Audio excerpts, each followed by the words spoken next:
محمود غزنوی کا نام تو آج کے دور میں لگ بھگ سبھی لوگوں نے سنا ہی ہوگا، کیونکہ دوستو محمود غزنوی اتہاس کا وہ حکمران ہے کہ جس کی موت کو تو آج لگ بھگ سینکڑوں سال گزر چکے ہیں، لیکن اس کے باوجود بھی اس کے نام کے چرچے آج بھی انڈیا، پاکستان اور افغانستان جیسے دیشوں میں ہوتے رہتے ہیں۔ وہی محمود غزنوی کہ جس نے آج سے لگ بھگ 1000 سال پہلے ہمارے دیش بھارت پر 1، 2 یا 3 نہیں بلکہ لگاتار 17 حملے کیے تھے، اور حیرانی کی بات یہ ہے کہ محمود غزنوی کو ان سارے ہی حملوں میں کامیابی ملی تھی۔ نہ صرف کامیابی بلکہ وہ سب کچھ ملا تھا کہ جو محمود غزنوی کی دلی خواہش تھی، اور ان سبھی حملوں میں سے بھی وہ حملہ کہ جو محمود غزنوی نے گجرات میں موجود سومناتھ کے مندر پر کیا تھا سب سے زیادہ مشہور ہے، اور شاید اسی حملے کی وجہ سے ہی آج بھی محمود غزنوی پوری دنیا میں حد سے زیادہ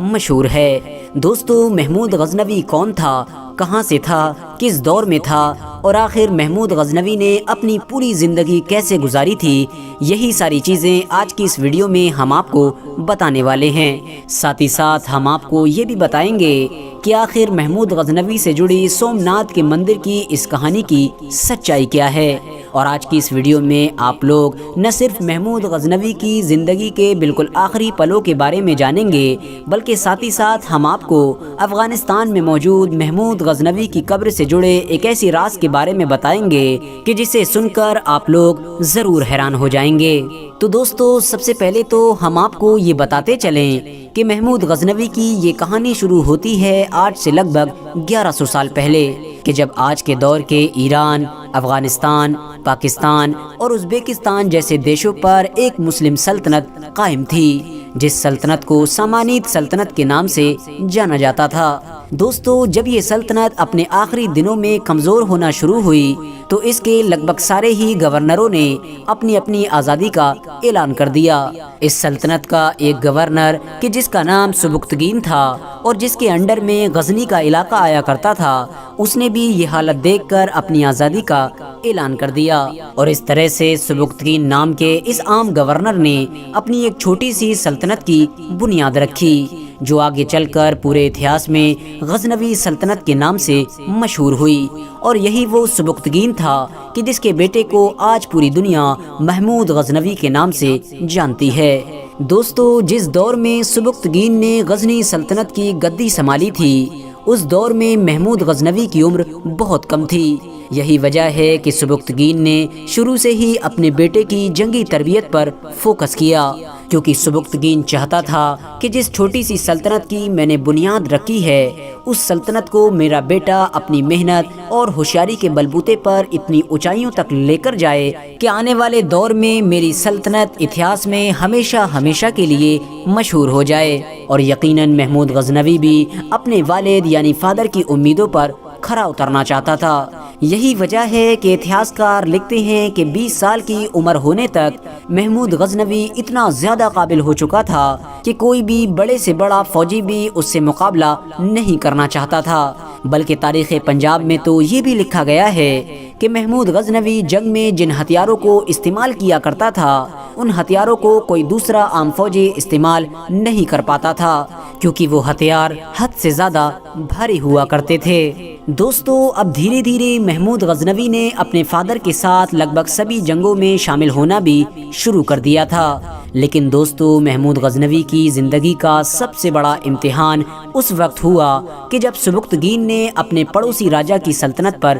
حملہ کیا، اور یہ پڑوسی راجا کوئی اور نہیں بلکہ ہمارے دیش بھارت کا راجا تھا، جس کو آج کے دور میں ہم سب لوگ جے پال کے نام سے جانتے ہیں۔ سبکتگین کے حملے کے جواب میں جے پال بھی ایک بڑی فوج لے کر مقابلے کے لیے نکل پڑا۔ دونوں فوجوں میں بڑی زبردست جنگ ہوئی، اور اس جنگ میں محمود غزنوی نے بھی اپنے آپ کو ثابت کرنے میں کوئی کسر نہیں چھوڑی۔ لیکن دوستو جے پال کی فوج کے ساتھ سب سے زیادہ پریشانی کی بات یہ تھی کہ جس علاقے میں یہ جنگ لڑی جا رہی تھی وہ حد سے زیادہ ٹھنڈا علاقہ تھا، اور جے پال کی فوج میں زیادہ تر سینک ایسے تھے کہ جو ٹھنڈ برداشت کرنے کی قابلیت نہیں رکھا کرتے تھے۔ جس کی وجہ سے جے پال کی فوج محمود غزنوی کی فوج کے سامنے زیادہ دیر نہ ٹک سکی اور مجبوراً جے پال کو سبکتگین سے یہ درخواست کرنا پڑی کہ آپ 10 لاکھ درہم کے بدلے ہم لوگوں سے صلح کر لیجئے۔ سبکتگین اس بات پر فوراً راضی ہو گیا، لیکن اس کا بیٹا محمود غزنوی یہ صلح کرنے کے لیے کسی بھی حال میں تیار نہیں تھا۔ سبکتگین بھی اپنے بیٹے کے انکار کرنے کی وجہ سے کچھ دیر کے لیے سوچ میں پڑ گیا تھا، لیکن اسی بیچ میں اچانک سے جے پال کی فوج کا ایک ایلچی آیا اور اس نے سبکتگین کو یہ مشورہ دیا کہ آپ کو چاہیے کہ آپ فوراً یہ صلح کرنے کے لیے راضی ہو جائیں، کیونکہ راجپوتوں کے یہاں یہ رسم ہے کہ جب بھی ان کے سامنے ایسے حالات آتے ہیں تو وہ اپنے بیوی بچوں کو قتل کرنے کے بعد خود میدان جنگ میں دشمن کے سامنے کود جاتے ہیں، اور ایسی صورت میں ان کے سامنے کسی کے لیے بھی ٹکنا ناممکن ہو جاتا ہے۔ یہ سن کر سبکتگین فوراً یہ صلح کرنے کے لیے تیار ہو گیا، اور دوسری طرف راجہ جے پال بھی اپنے ساتھ سبکتگین کے کچھ سپاہیوں کو لے کر اپنی سلطنت کے ایک شہر یعنی لاہور کی طرف واپس آ گیا، تاکہ ان سپاہیوں کے ہاتھ اس رقم کو سبکتگین تک پہنچا سکے کہ جس کے بدلے میں سبکتگین صلح کرنے کے لیے راضی ہوا تھا۔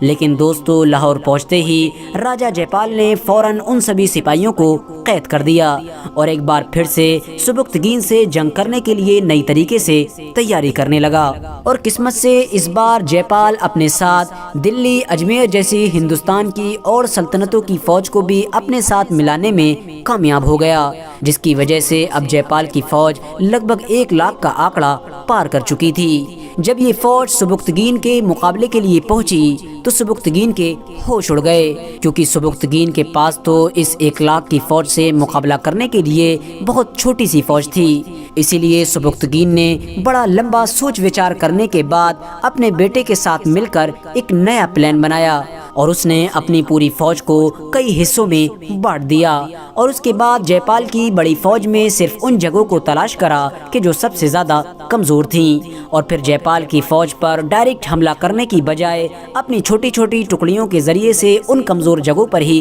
حملہ کروایا۔ سبکتگین کا یہ عجیب اور انوکھا پلان کام کر گیا، اور جے پال کی فوج چاہ کر بھی سبکتگین کے مقابلے میں نہ ٹک سکی، اور ایک بار پھر سے جے پال کو بڑی بری طرح سے ہار کا سامنا کرنا پڑا، جس کی وجہ سے نہ صرف ہندوستان کا بہت سارا علاقہ سبکتگین کی سلطنت میں شامل ہو گیا، بلکہ ساتھ ہی ساتھ سبکتگین نے دھوکہ دینے کے جرم میں جے پال سے اس بار بہت ساری رقم بھی وصول کی۔ لیکن دوستو، کچھ وقت کے بعد ہی محمود غزنوی کے والد یعنی فادر سبکتگین کی وفات ہو گئی، جس کی وجہ سے اب غزنوی سلطنت کی پوری باغڈور محمود غزنوی کے ہاتھوں میں آ گئی تھی۔ دوستو، محمود غزنوی نے اپنی سلطنت کا سارا سسٹم سنبھالنے کے بعد سب سے پہلے ہندوستان کی طرف نظر کی، کیونکہ دوستو ہندوستان کو فتح کرنا تو محمود غزنوی کا سب سے بڑا سپنا تھا۔ دوستو، محمود غزنوی نے بھارت پر اپنا پہلا بڑا حملہ 1001 میں کیا، اور یہ حملہ کسی اور پر نہیں بلکہ غزنوی سلطنت کی پڑوسی ریاست کے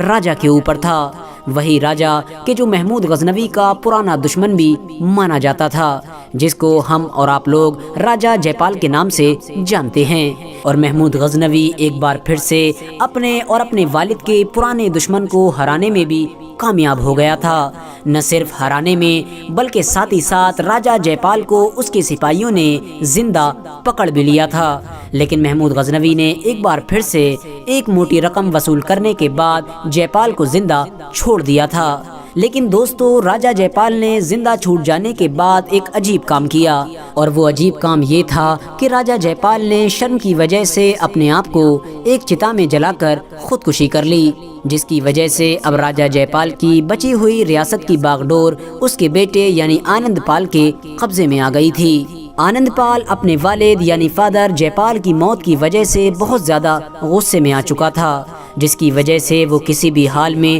محمود غزنوی سے اپنا حساب چکتا کرنا چاہتا تھا، اور اسی وجہ سے اس نے محمود غزنوی کے اوپر کئی بار حملہ کیا۔ لیکن دوستو، پہلے کی طرح ہر بار آنند پال کو محمود غزنوی کے مقابلے میں ہار کا ہی سامنا کرنا پڑا۔ لیکن پھر آخرکار 1008 میں آنند پال نے ایک بڑی جنگ کرنے کا فیصلہ کیا، اور اس جنگ سے پہلے آنند پال نے وہ تیاری کی کہ جس کی شاید محمود غزنوی نے کبھی امید نہیں کی تھی۔ آنند پال نے اپنے ساتھ ہندوستان کی بہت ساری سلطنتوں کو ملا لیا، جن میں دلی، قنوج، گوالیار اور اجمیر جیسی بڑی بڑی ریاستیں بھی شامل تھیں۔ اس بڑی فوج کے ہتھیاروں کا انتظام کرنے کے لیے اب پیسوں کی بھی سخت ضرورت تھی، جس کی وجہ سے اس دور کی ہندوستان کی بہت ساری عورتوں نے اپنا زیور بیچ کر اس بڑی فوج کے لیے ہتھیاروں کا انتظام کیا تھا۔ اور 1008 میں ہونے والی اتہاس کی یہ مشہور جنگ بھی پشاور کے ایک علاقے میں ہی لڑی گئی تھی۔ دوستو، شروع میں تو اس جنگ میں آنند پال کی فوج کا پلہ بہت بھاری لگ رہا تھا اور بالکل ایسا محسوس ہونے لگا تھا کہ مانو کچھ دیر کے اندر ہی آنند پال کی فوج جیت جائے گی، لیکن پھر اچانک سے ایک ایسا حادثہ ہوا کہ جس کی وجہ سے نہ صرف پوری جنگ کا پاسا پلٹ گیا، بلکہ اگر یہ کہیں کہ پورے ہندوستان کے اتہاس کا ہی پاسا پلٹ گیا تو شاید یہ کہنا غلط نہیں ہوگا۔ دوستو، جنگ میں موجود وہ ہاتھی کہ جس کے اوپر آنند پال سوار تھا، وہ تیروں کی بارش اور حد سے زیادہ شور سن کر پاگل ہو گیا اور جدھر منہ اٹھا ادھر کو بھاگنے لگا، جس کی وجہ سے آنند پال کی پوری بڑی فوج میں بھی بھگدڑ مچ گئی اور ہر ایک کو یہ محسوس ہونے لگا کہ شاید ہمارے راجا جنگ چھوڑ کر بھاگ رہے ہیں، جس کی وجہ سے اب آنند پال کی پوری فوج بھی میدان جنگ چھوڑ کر بھاگ گئی اور اس طرح سے محمود غزنوی کی جیت ہو گئی۔ اس بڑی جیت کے بعد محمود غزنوی نے مانو ہندوستان پر حملوں کی بوچھار کر دی اور ایک ایک کر کے ہندوستان کے بہت سارے بڑے بڑے شہروں کو فتح کرنا شروع کر دیا۔ نہ صرف فتح کیا بلکہ ان کے مال و دولت کو بھی اپنے ساتھ غزنی لے گیا۔ دوستو، محمود غزنوی کی وہ بات کہ جس کی وجہ سے آج بھی محمود غزنوی کو ایک ویلن کے طور پر دیکھا جاتا ہے، وہ یہ تھی کہ محمود غزنوی نے اپنے دور میں ہندوؤں کے بہت سارے مندروں کو بھی نشانہ بنایا تھا۔ محمود غزنوی نے ہندوستان کے بہت سارے مندروں میں موجود بڑے بڑے بتوں کو نہ صرف توڑا تھا بلکہ ان کے اندر موجود خزانوں کو اس نے اپنے شہر غزنی بھی بھجوا دیا تھا۔ سلطان محمود غزنوی کی طرف سے ہندوستان پر کیے گئے ان سارے حملوں میں سے وہ حملہ سب سے زیادہ مشہور ہے کہ جو محمود غزنوی کی زندگی کا سب سے آخری اٹیک تھا، اور یہی وہ اٹیک تھا کہ جو محمود غزنوی کی طرف سے گجرات میں موجود سومناتھ مندر پر کیا گیا تھا۔ دوستو، اس دور میں سومناتھ مندر نہ صرف ہندوؤں کا سب سے مقدس مندر تھا بلکہ ساتھ ہی ساتھ یہ ہندوستان کا سب سے امیر مندر بھی مانا جاتا تھا۔ اس کی امیری کے چرچے دنیا میں دور دور تک ہو چکے تھے۔ جس وقت محمود غزنوی اپنی پوری فوج لے کر سومناتھ مندر کے قریب پہنچا، اس وقت اس کی حفاظت لگ بھگ 5000 راجپوت فوجی کر رہے تھے، جن سپاہیوں نے لگ بھگ 3 دن تک محمود غزنوی کی فوج کا بڑی زبردست طریقے سے مقابلہ کیا اور محمود غزنوی کو مندر کے اندر داخل نہیں ہونے دیا۔ لیکن دوستو، جب تیسرے دن محمود غزنوی کو اس بات کا یقین ہو گیا کہ ان لوگوں کو ہرانا اتنا آسان نہیں ہے، تو محمود غزنوی اپنے گھوڑے سے نیچے اترا اور نیچے اتر کر سب سے پہلے زمین پر ایک سجدہ کیا۔ اس کے بعد اپنے سپہ سالار کا ہاتھ پکڑ کر ایک ایسا نعرہ بلند کیا کہ جس کی وجہ سے پوری فوج میں جوش پیدا ہو گیا، اور اس جوش کی وجہ سے ہی بہت جلد ہی سومناتھ کا یہ مندر بھی فتح کر لیا گیا۔ اس جنگ میں سومناتھ مندر کی حفاظت کرنے والے زیادہ تر سپاہی مارے گئے، جبکہ کچھ بچے ہوئے لوگ کشتی کے ذریعے سے اپنی جان بچانے میں کامیاب ہو گئے۔ دوستو، اتہاس کار لکھتے ہیں کہ محمود غزنوی کو سومناتھ کے مندر سے اتنا زیادہ خزانہ ملا تھا کہ جس کی قیمت کا اندازہ لگانا بھی ناممکن سی بات ہے۔ یہاں تک کہ کچھ اتہاس کاروں نے تو یہ بھی لکھا ہے کہ محمود غزنوی اپنے ساتھ سومناتھ مندر کے وہ دروازے بھی اکھاڑ کر غزنی واپس لے گیا تھا کہ جو دروازے اس دور میں پوری دنیا میں اتنے ہی مشہور تھے کہ جتنا مشہور سومناتھ کا وہ مندر تھا، اور بعد میں ان مشہور دروازوں کو غزنی میں موجود محمود غزنوی کی مزار پر لگا دیا گیا تھا۔ لیکن دوستو، بہت سارے لوگ اس بات کو غلط بھی بتاتے ہیں، اور اس کی سب سے بڑی وجہ 1842 میں ہونے والا وہ حادثہ ہے کہ جس نے سب کے ہوش اڑا دیے تھے۔